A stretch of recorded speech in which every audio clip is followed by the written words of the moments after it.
Welcome to Block 15 of our Celebrating the States Block of the Month. This is our version of the Maryland block, also known as the Maryland Beauty Block. You will need a light fabric, medium fabric, dark fabric, and an accent fabric. This block has some 1-inch finished squares. I'm going to give you a couple of different options. Before we cut, you can decide which method is best for you to get the 1.5-inch squares that will finish at 1 inch in the block. Option 1, you can start with 14 2-inch squares of both the dark and light with right sides together. Draw a line corner to corner, sew a 1/4 inch away from each side of the line, cut apart, press, and then trim each of them down to 1.5 inches by 1.5 inches. You need a total of 27 squares that are made from the dark and light fabrics.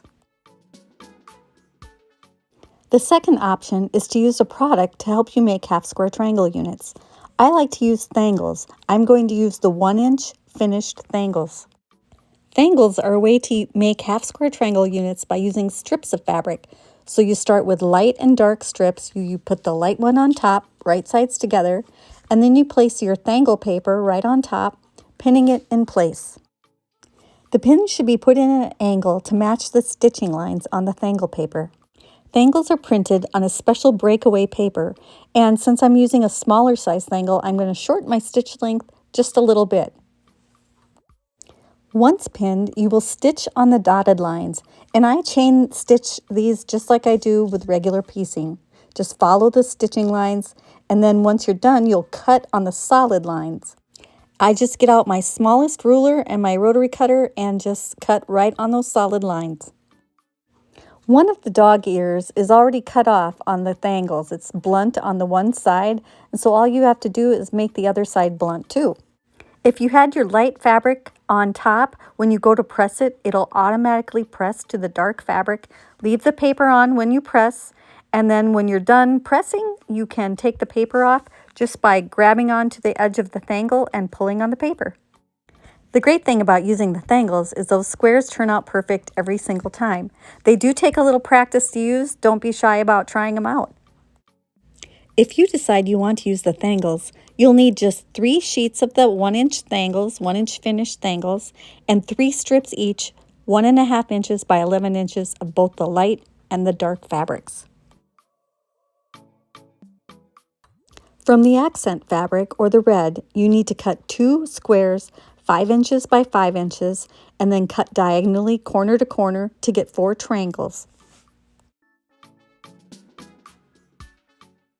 You will only use 3 of the triangles, but that's the only way to cut those.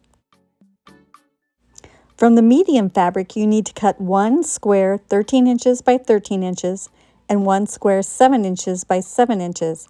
You'll cut both of those diagonally corner to corner, and we're only using 1 triangle from each square. I'm saving my leftover triangles, and hopefully I can fit them in somewhere in a block in the future.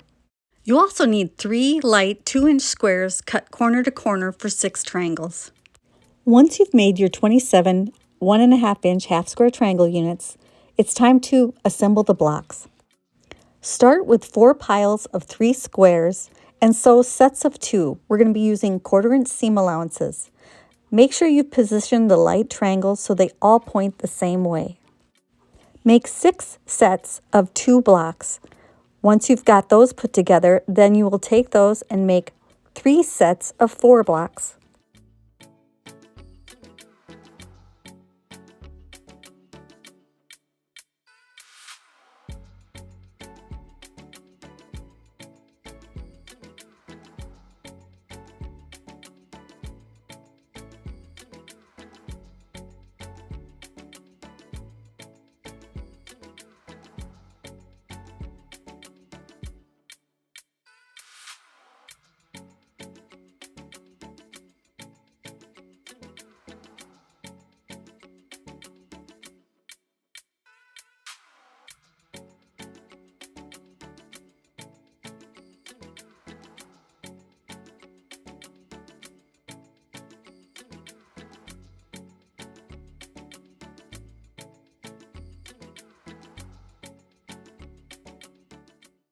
Once you double check that you have sewn all the white triangles to point the same way, add a white triangle to the end of each of these units.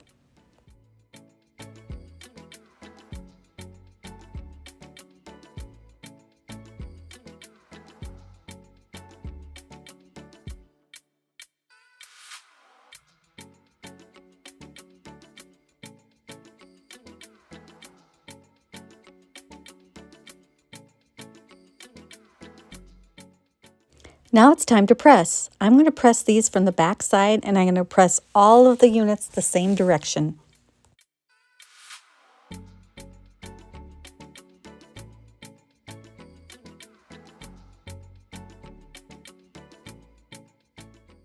For the next step, we will start with 5 piles of 3 of the half square triangle blocks and then the 3 remaining light triangles. Make 6 sets of 2 blocks sewn together and 3 sets of triangles sewn to blocks.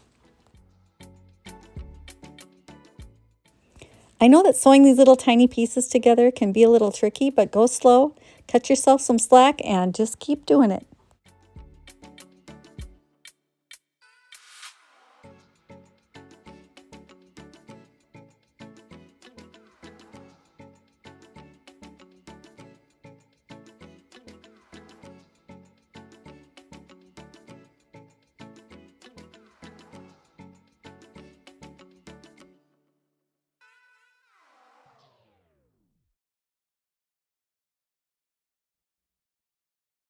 If you're enjoying our Celebrating the States Block of the Month, we hope that you'll remember to hit the like button, leave us a comment, and subscribe so that you don't miss any of the blocks.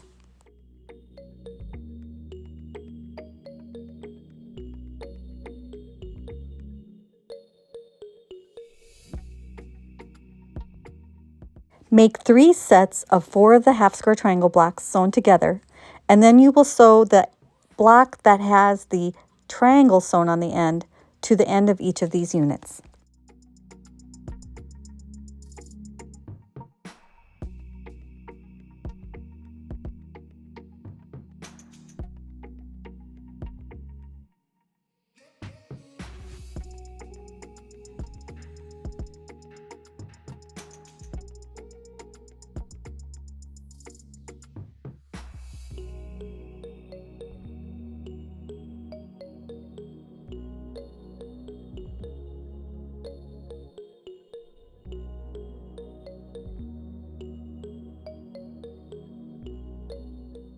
The hard part of sewing this block is now over, so the next few seams will be a little bit easier than these were.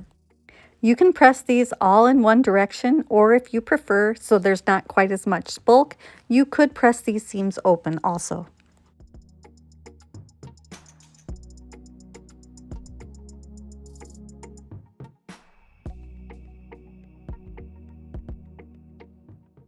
Now we're going to combine these units with the accent fabric cut from the 5-inch squares. You're going to sew the top piece on first, then press it, and then we'll add the side piece on. Sew these pieces on and make sure that the dark fabric is next to the accent fabric.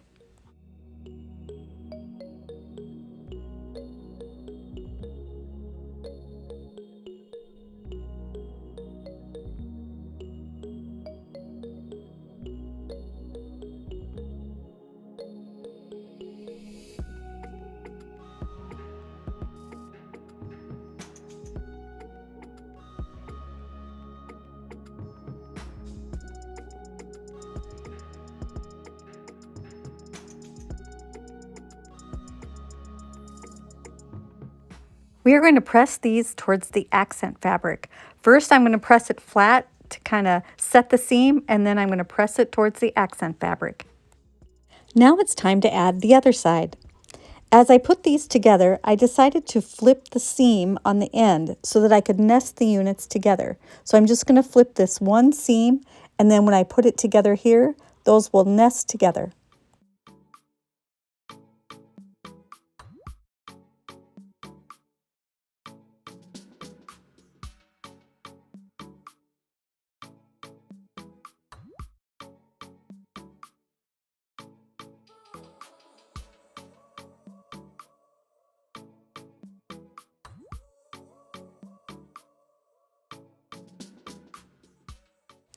When I press these, I will press that seam so that I know that it's going the direction I needed it to go, and then I'm going to again press it towards the accent fabric.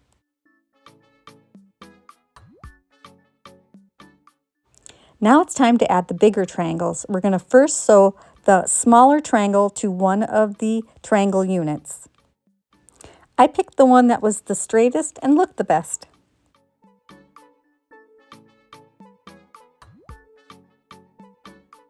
Now we need to cut off the little dog ears. I just do it and I clean it up with my lint brush.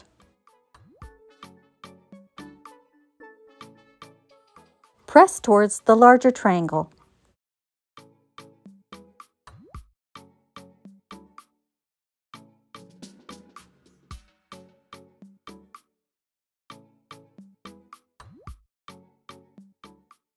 Piece the other two triangle units to the remaining sides of the medium triangle.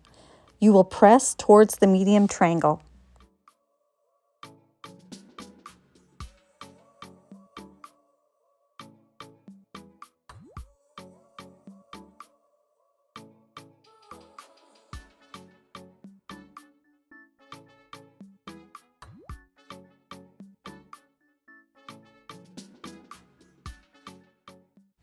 I did pin this last one on so that I made sure I had the points of my triangle units matching up correctly.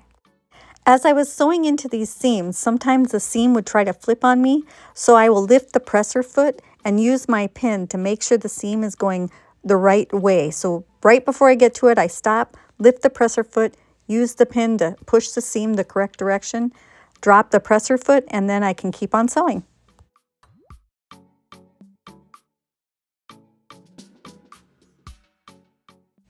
It's looking good so far. I haven't cut off any of the points on the tips of the triangles.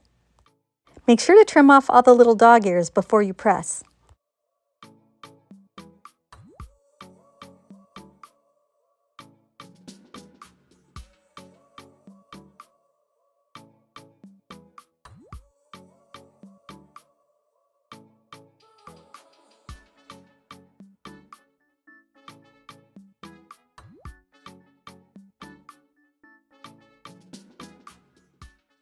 Once it's pressed, I'm going to trim, if needed, that long triangle edge. I want to make sure it's straight before I sew it to the big triangle. As I put my big square ruler on here, I can see I've got a little bit of areas where I could trim.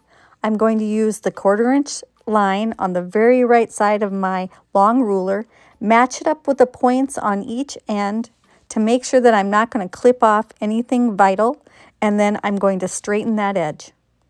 Once I finish trimming off this triangle, I'm going to pin it to the large triangle, and then one last seam and the block is done.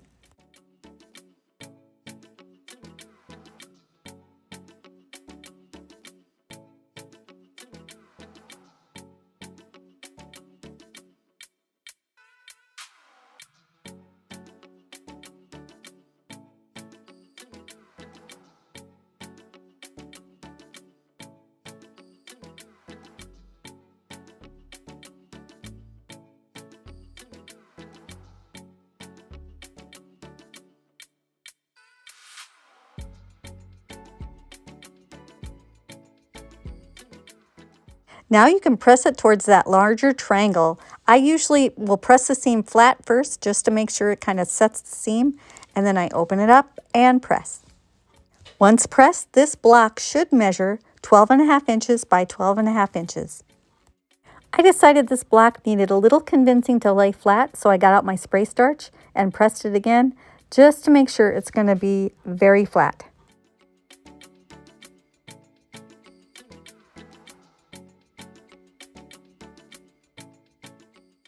Once it's pressed, you can check to make sure that the block's 12.5 inches by 12.5 inches.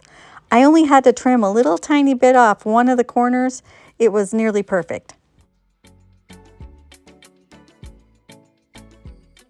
And that is the Maryland block. We hope that you remembered to hit that like button, leave us a comment, share with your quilting friends, and subscribe. Thanks for watching, and happy quilting!